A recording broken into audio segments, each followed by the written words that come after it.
Hello, good morning, जोहार। मैं पूनम और आप देख रहे हैं 24 झारखंड न्यूज। चलिए जानते हैं आज की 25 मुख्य बड़ी खबरों को। 25 मार्च को होगी कैबिनेट की बैठक। विधानसभा सत्र के बाद होगी। झारखंड मंत्रिपरिषद की बैठक आगामी 25 मार्च 2025 मंगलवार को आयोजित की जाएगी। मंत्रिमंडल सचिवालय एवं निगरानी विभाग के अनुसार यह बैठक अपराह्न 4 बजे या विधानसभा सत्र की कार्यवाही समाप्त होने के तुरंत बाद होगी।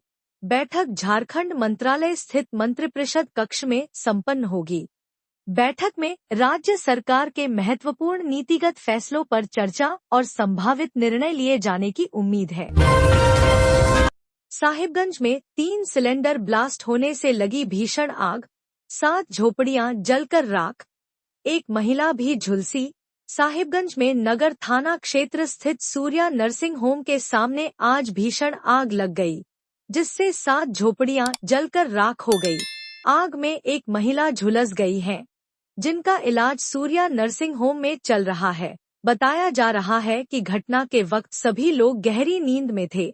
गणेश शर्मा की चाय दुकान में अचानक आग भड़क उठी।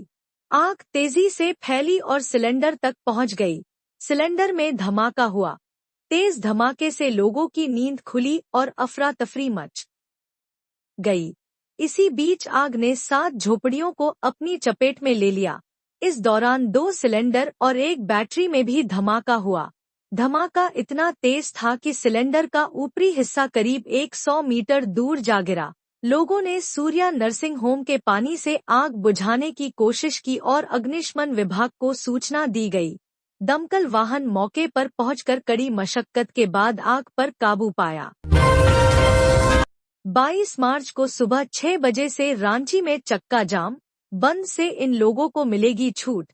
रांची स्थित सिरमटोली फ्लाईओवर के रैंप को हटाने की मांग पर शनिवार 22 मार्च 2025 को रांची बंद का आह्वान किया गया है। सिरमटोली बचाओ मोर्चा इसका नेतृत्व कर रहा है। मोर्चा ने रांची बंद के दौरान परीक्षार्थियों, एम्बुलेंस और दवा दुकानों को बंद से अलग रखने का फैसला किया है।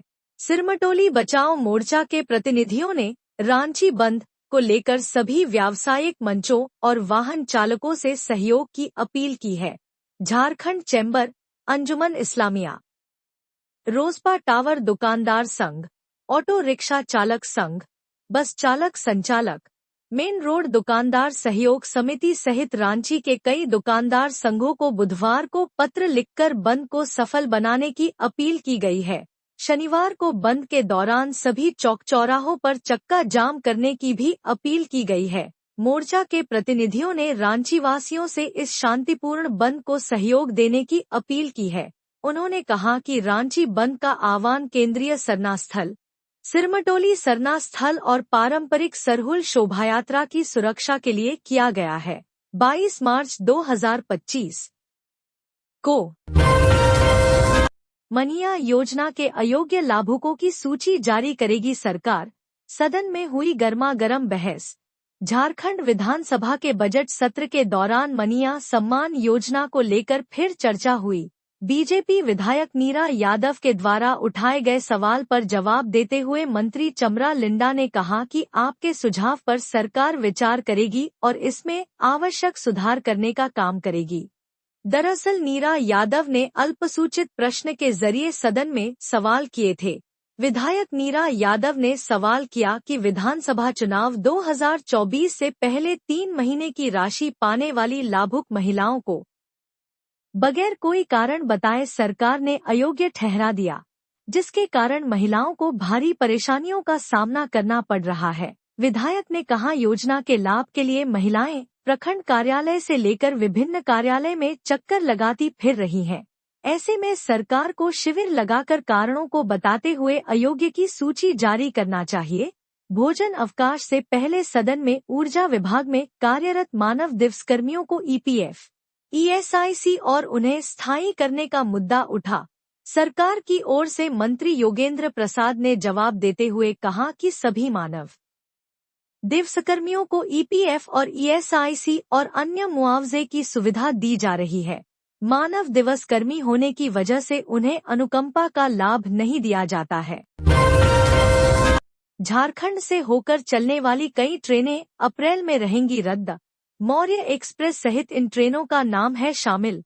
भारतीय रेल में यात्रा करने वाले यात्रियों के लिए एक बड़ी खबर है। अगर आपने अप्रैल महीने में झारखंड, बिहार, उत्तर प्रदेश, ओडिशा या पश्चिम बंगाल जाने का प्लान बनाया है तो ये खबर आपके लिए जरूरी हो सकती है, खासकर उन यात्रियों के लिए जिनकी ट्रेनें धनबाद और गोमो के रास्ते से गुजरती हैं। भारतीय रेलवे ने अगले महीने कई ट्रेनों को रद्द करने या प्रभावित करने की घोषणा की है, जिसमें मौर्य एक्सप्रेस जैसी प्रमुख ट्रेनें भी शामिल हैं। बता दें कि भारतीय रेलवे द्वारा दी गई जानकारी के अनुसार पूर्वोत्तर रेलवे में चल रहे विकास कार्यों के कारण 18 अप्रैल 1925 अप्रैल और 2 मई को रांची से चलने वाली रांची गोरखपुर एक्सप्रेस ट्रेन रद्द रहेगी। इसी तरह 19 अप्रैल 1926 अप्रैल और 3 मई को गोरखपुर से रांची जाने वाली गोरखपुर रांची एक्सप्रेस ट्रेन भी रद्द रहेगी। अयोग्य राशन कार्ड धारियों पर शिकंजा, गरीबों का हक मारने वालों पर लगा 45,66,832 लाख का जुर्माना। अयोग्यता वाले वैसे राशन कार्ड धारक जिनका पक्का मकान एवं ट्रैक्टर, 4 पहिया वाहन, सरकारी नौकरी, सेवानिवृत्त सरकारी कर्मी समेत अन्य जो राशन कार्ड के योग्य नहीं हैं और गलत तरीके से गरीबों का अनाज ले रहे हैं, उन पर शिकंजा कसा गया है। अयोग्य राशन कार्ड धारकों के विरुद्ध उपायुक्त रमेश घोलप ने जिला आपूर्ति विभाग को कार्रवाई करते हुए राशि की वसूली करने का निर्देश दिए हैं। साथ ही उन्होंने चतरा जिले के सभी अयोग्य राशन कार्ड धारकों से अपील करते हुए कहा है कि 5 अप्रैल 2025 तक स्वेच्छा से जिला आपूर्ति कार्यालय चतरा में राशन कार्ड प्रत्यार्पण करें, अन्यथा झारखंड लक्षित जन वितरण प्रणाली नियंत्रण आदेश 2024 के नियम के साथ उपकंडिका 2 ख के आलोक में जुर्माना का राशि वसूली करते हुए कड़ी कार्रवाई की जाएगी। आपूर्ति पदाधिकारी ने जांच के क्रम में बताया कि चतरा जिला अंतर्गत सभी प्रखंड क्षेत्रों के राशन कार्ड धारकों की जांच निरंतर की जा रही है। अभी तक अलग अलग प्रखंड के विभिन्न पंचायतों व ग्रामों के वैसे लाभुक जो राशन कार्ड धारक बनने के लिए अयोग्य हैं और वह गलत तरीके से राशन कार्ड बनवाकर गरीबों के हक को मारने का कार्य कर रहे हैं, वैसे कुल 54 लाभुकों को चिन्हित करने का कार्य किया गया है। इनसे कुल 45,66,832 लाख रुपया का जुर्माना राशि वसूलने का कार्य किया जा रहा है। अभी जांच जारी है। 108 एम्बुलेंस के कर्मचारी उतरे सड़कों पर, मानदेय वृद्धि और पीएफ कटौती सहित ये हैं इनकी मांगे।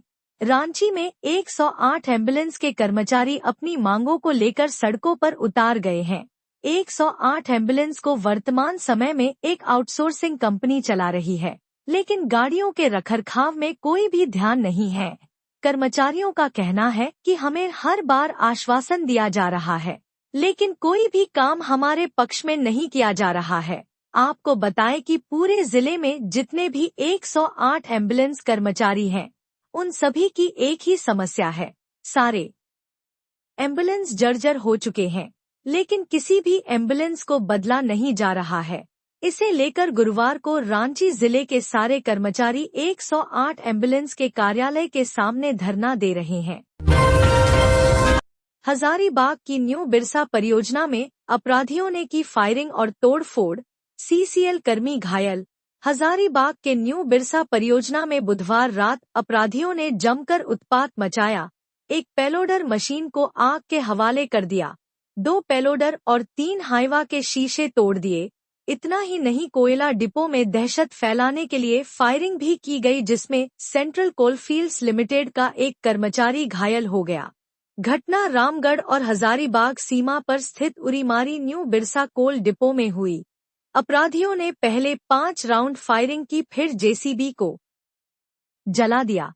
इसके बाद 2 पेलोडर और 3 हाइवा में जमकर तोड़फोड़ की।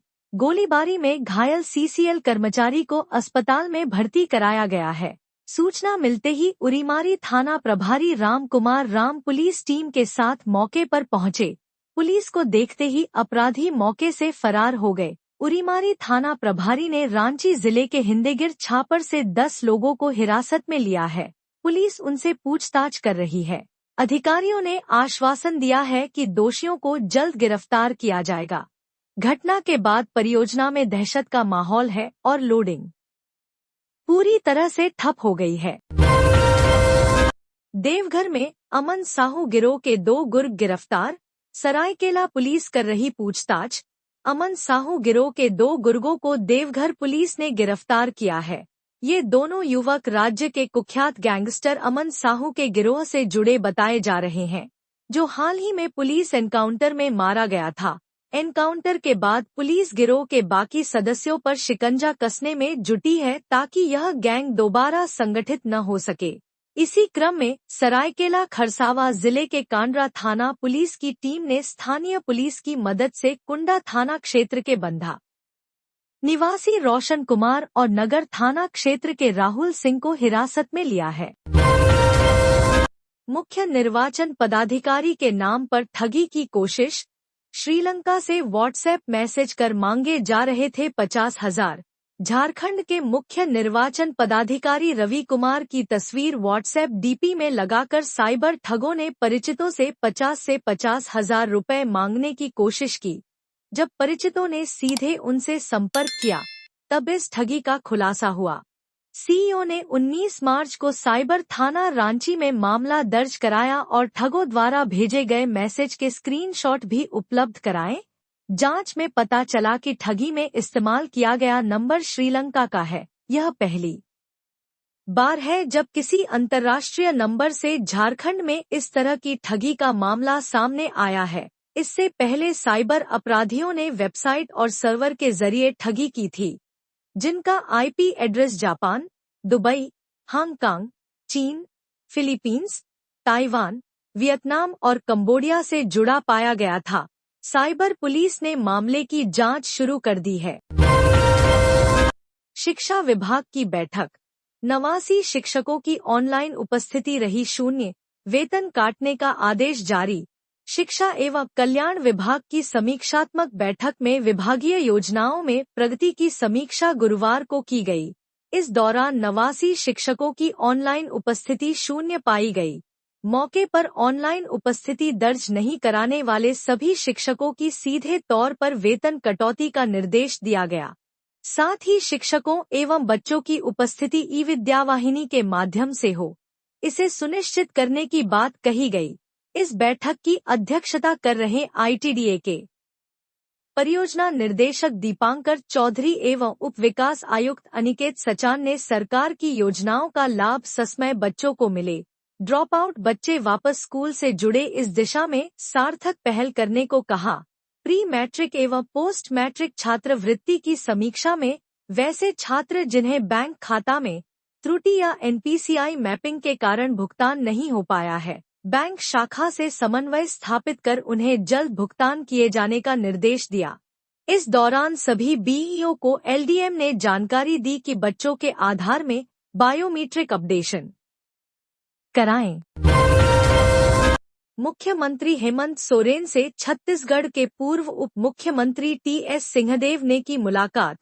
मुख्यमंत्री हेमंत सोरेन से आज झारखंड विधानसभा स्थित मुख्यमंत्री कक्ष में छत्तीसगढ़ के पूर्व उप मुख्यमंत्री टीएस सिंहदेव ने औपचारिक मुलाकात की। इस दौरान उनके बीच विभिन्न विषयों पर चर्चा हुई। इस मौके पर कृषि मंत्री शिल्पी नेहा तिर्की, मंत्री इरफान अंसारी एवं विधायक रामचंद्र सिंह भी मौजूद थे। बाबूलाल मरांडी का आरोप, झारखंड में बेरोजगारी चरम पर, लेकिन युवाओं की पीड़ा से सरकार को वास्ता नहीं। नेता प्रतिपक्ष बाबूलाल मरांडी ने एक बार फिर झारखंड सरकार पर निशाना साधा है। उन्होंने कहा, पिछले 6 वर्षों में हेमंत सोरेन सरकार के कार्यकाल में बेरोजगारी चरम पर पहुंच चुकी है, लेकिन राज्य सरकार के लिए बेरोजगारी कोई मुद्दा ही नहीं है। युवाओं की पीड़ा से सरकार का कोई वास्ता नहीं रह गया। सरकार ने युवाओं के नियोजन के लिए झरनियोजन झारखंड गोव इन पोर्टल शुरू किया, लेकिन यह ठीक से काम नहीं कर रहा है। यह समय पर अपडेट भी नहीं हो रहा। पोर्टल पर अब भी दावा किया जा रहा है कि निजी कंपनियों में 40,000 तक के वेतन वाली 75% नौकरियां स्थानीय युवाओं को मिलेंगी। लेकिन झारखंड हाईकोर्ट ने दिसंबर 2024 में इस नियम पर रोक लगा दी थी। झूठे वादों और गलत जानकारी देकर युवाओं को गुमराह किया जा रहा है। श्रम विभाग की जिम्मेदारी है कि वह युवाओं को कौशल प्रशिक्षण देकर उन्हें निजी क्षेत्र में रोजगार दिलाए, ताकि पलायन पर रोक लगाई जा सके। पेसा नियमावली का मामला है। अवमानना याचिका पर हाईकोर्ट में सुनवाई।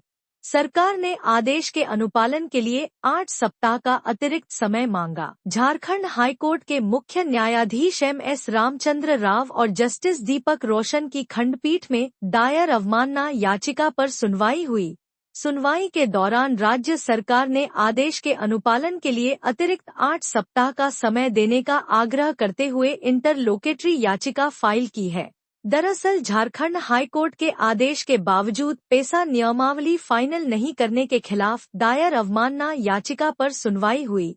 अवमानना याचिका दायर करने वाली संस्था आदिवासी बुद्धिजीवी मंच के राष्ट्रीय संयोजक विक्टर कुमार माल्तो ने बताया कि पेसा नियमावली बनाने के लिए हाईकोर्ट की ओर से 29 जुलाई 2024 को आदेश जारी हुआ था। हाईकोर्ट ने आदेश की कॉपी मिलने के 2 माह के भीतर नियमावली फाइनल करने को कहा था, लेकिन सरकार किसी निष्कर्ष पर नहीं पहुंच पाई है। लिहाजा आदिवासी बुद्धिजीवी मंच ने अवमानना याचिका दायर की। राज्य सरकार की ओर से कोर्ट को बताया गया है कि विधानसभा चुनाव, कैबिनेट से स्वीकृति, महाधिवक्ता से विधिक सलाह और विभागीय प्रक्रिया पूरी नहीं होने की वजह से तय समय के भीतर नियमावली के बाबत आदेश का अनुपालन नहीं हो पाया है। पूर्व डीसी छवि रंजन की क्रिमिनल रिट पर अब इस दिन होगी But tomorrow never comes, and that's exactly how dreams die. सुनवाई। झारखंड हाईकोर्ट में लैंड स्कैम के आरोपी रांची के पूर्व डीसी और निलंबित IAS अधिकारी छवि रंजन की क्रिमिनल रिट पर अब 2 अप्रैल को सुनवाई होगी। यह सुनवाई न्यायाधीश जस्टिस अनिल कुमार चौधरी की कोर्ट में की जाएगी। छवि रंजन और प्रवर्तन निदेशालय के अधिवक्ताओं ने इस मामले में बहस के लिए समय देने की अपील की, जिसे कोर्ट ने स्वीकार करते हुए अगली तारीख तय की है। जानकारी हो कि यह मामला रांची के बड़गाई अंचल के बरियातू में स्थित सेना की कब्जे वाली जमीन की खरीद बिक्री से जुड़ी है।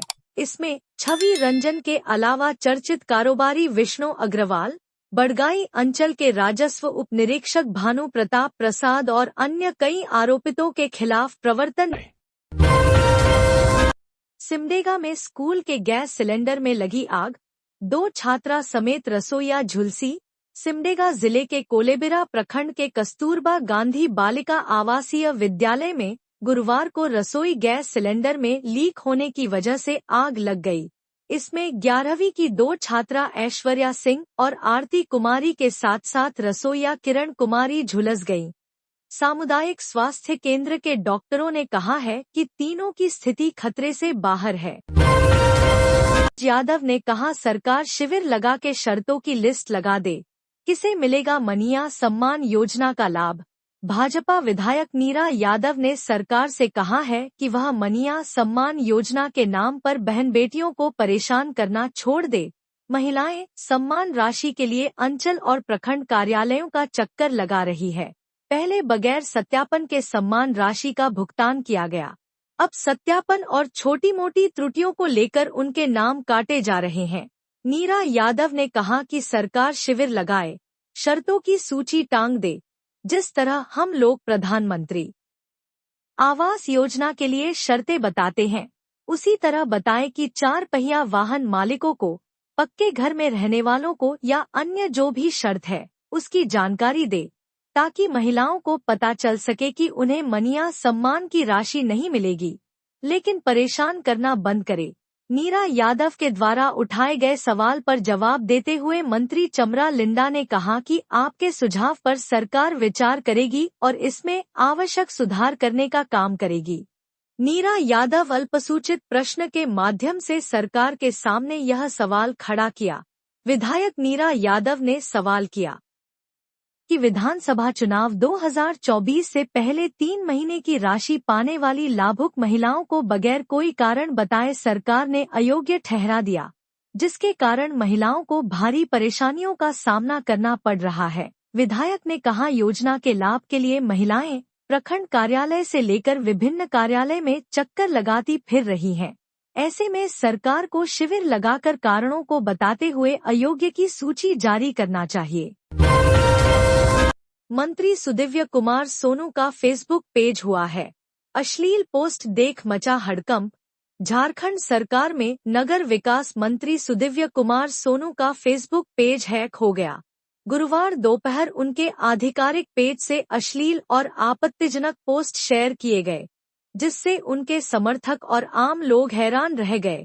मंत्री के फेसबुक पेज पर 24,000 से अधिक फॉलोअर्स हैं और यह सोशल मीडिया पर उनके प्रमुख संचार माध्यमों में से एक है। जैसे ही मंत्री सुदिव्य कुमार सोनू और उनकी टीम को इस घटना की जानकारी मिली, उन्होंने तुरंत फेसबुक पेज को रिकवर करने की कोशिशें शुरू कर दी, लेकिन उन्हें अपना एडमिन एक्सेस नहीं मिल पाया। आपको बता दें कि घटना के बाद रांची स्थित लालपुर साइबर थाने में इसकी लिखित शिकायत की गई है। उसमें कहा गया है कि 12 मार्च 2025 से एडमिन पावर भी हटा दिया गया है, जिसे ओम प्रकाश रमन नाम के आईडी द्वारा संचालित किया जा रहा था। मंत्री चमरा लिंडा ने स्वीकारा 18 लाख महिलाओं को नहीं मिली है मनिया सम्मान की राशि, कब मिलेगी ये भी बताया। राज्य के अनुसूचित जनजाति, अनुसूचित जाति, पिछड़ा और अल्पसंख्यक वर्ग के बजट में कटौती को लेकर उठे सवालों पर कल्याण मंत्री चमरा लिंडा ने स्पष्टीकरण दिया है। उन्होंने माना कि मनिया सम्मान योजना के तहत 18 लाख लाभुकों को अब तक सम्मान राशि नहीं मिल सकी है। इसकी मुख्य वजह उनके बैंक खातों का आधार से लिंक न होना है। उन्होंने कहा कि कैबिनेट की स्वीकृति मिलने के बाद लाभुकों को यह राशि भेजी जाएगी। कल यार्ड मंत्री ने विभाग की उपलब्धियां गिनाते हुए बताया कि पहले हॉस्टल में रहने वाले छात्रों को स्वयं चावल और सब्जी लानी पड़ती थी, लेकिन अब राज्य सरकार ने इसे बदल दिया है। पोषण योजना के तहत अब हॉस्टल में रहने वाले हर बच्चे को 3,000 रुपए का मुफ्त भोजन मिलेगा, जो तय मेनू के अनुसार दिया जाएगा। साथ ही कुक, सफाई कर्मी और लाइब्रेरियन की सुविधा भी प्रदान की जाएगी। मंत्री ने बताया कि इस योजना के लिए टेंडर की प्रक्रिया पूरी हो चुकी है।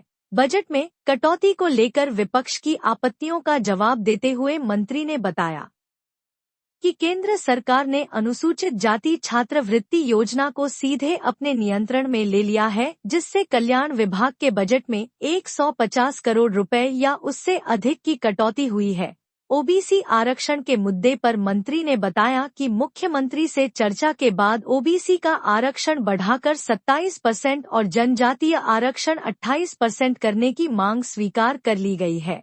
साथ ही ओबीसी वर्ग के लिए छात्रवृत्ति की प्रक्रिया जल्द पूरी की जाएगी।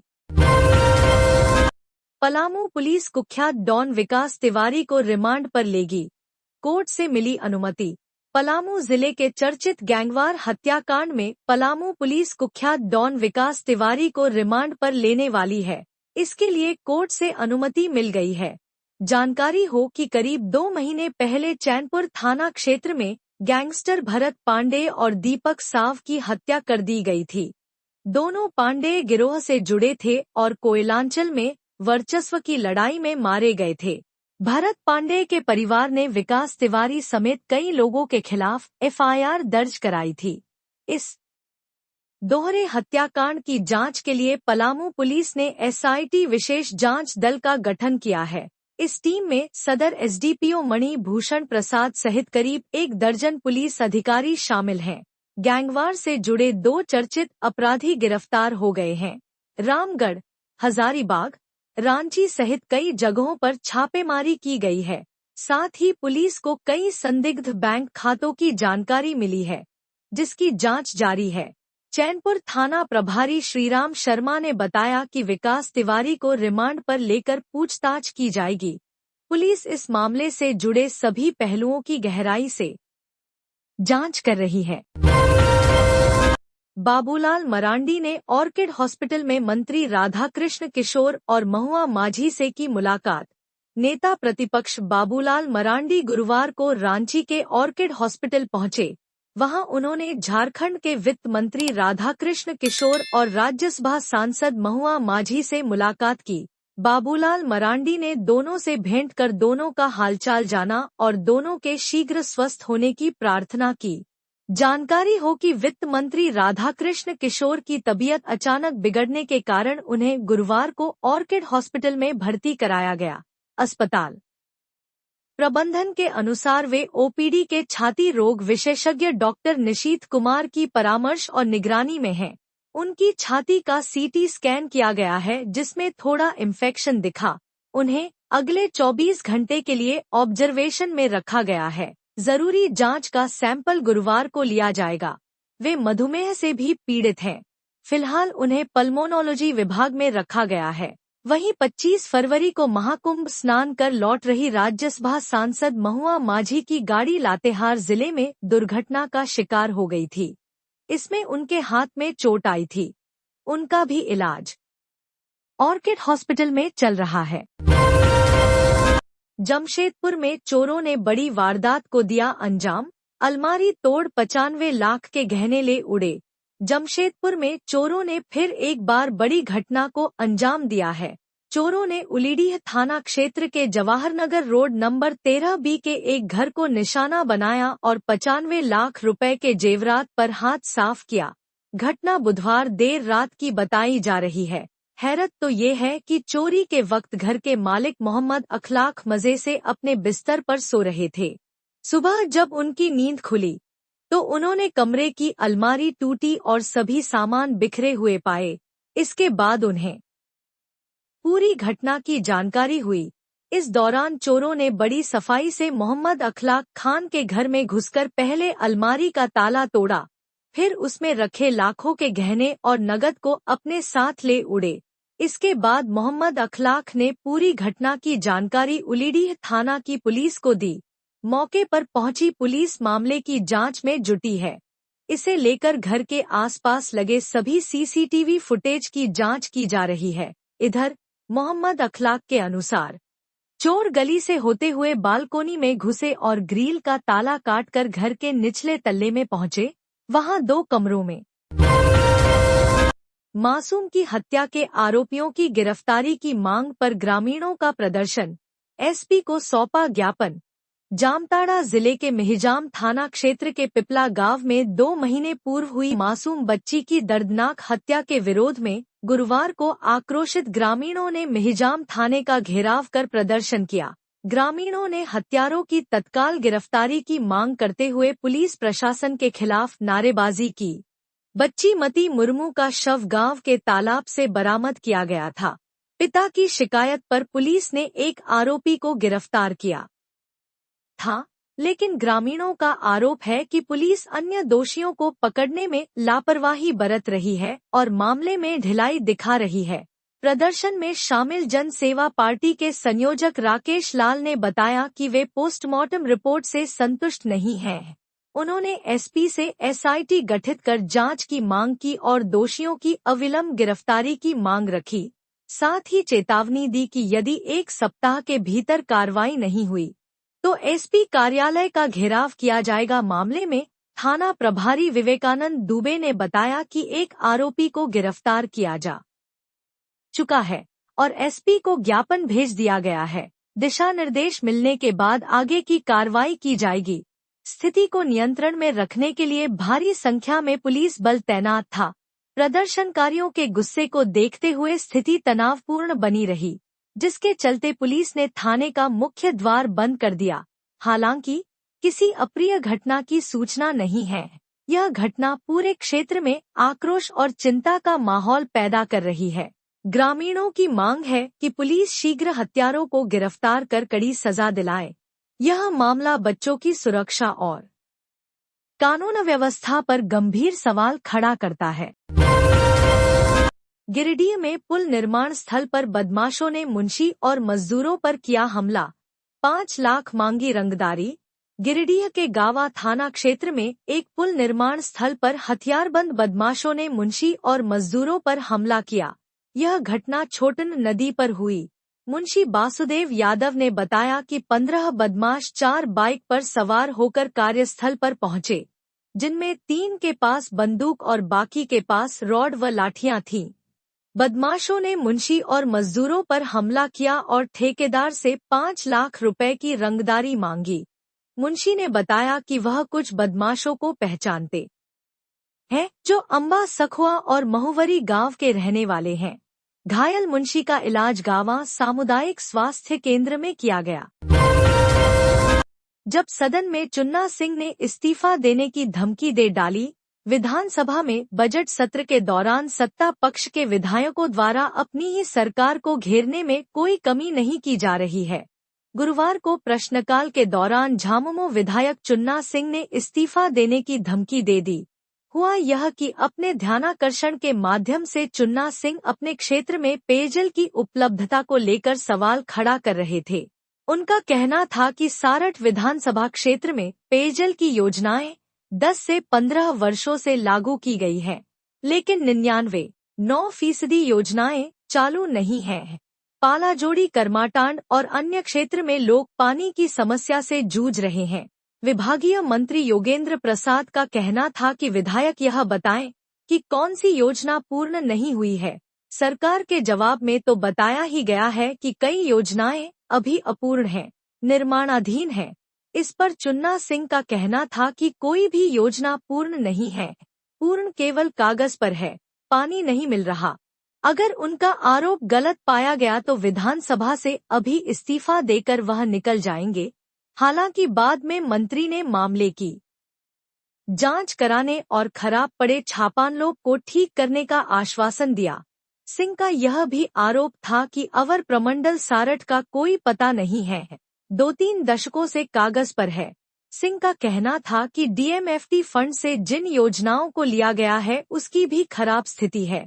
हालांकि बाद में मंत्री के आश्वासन और उनके द्वारा इस्तीफा नहीं देने के सुझाव पर मामला शांत हो गया। तो ये थी आज की झारखंड की टॉप बड़ी खबरें। इसी तरह झारखंड की हर छोटी से बड़ी खबर देखने के लिए आप हमारे चैनल 24 झारखंड न्यूज़ को सब्सक्राइब कर लें।